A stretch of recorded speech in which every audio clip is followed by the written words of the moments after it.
यही जमी निकट में पश्चिमबंग में घटी सद्यतम घटना जेभली भाव में मुझे जानापी पाइली जड़े ओडिशार डाक्तरी पाठ पढ़ुवा जड़े छात्री जेभली भाव में दुर्व्यवहार प्रदर्शन करागला एवं मु खबर कागजरू एवं गणमाध्यम ही मु प्रथम जानिली एवं यह एते क्षिप्र भाव में खबर आसिक पहुँचीगला एवं सेठू मु संगे संगे ही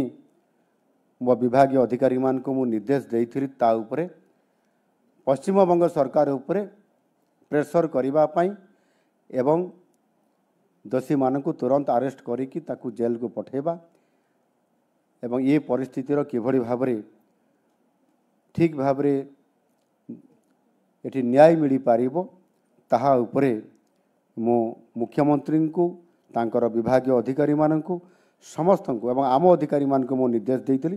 ता उपरे ठोस कार्यक्रम नेबा पाई।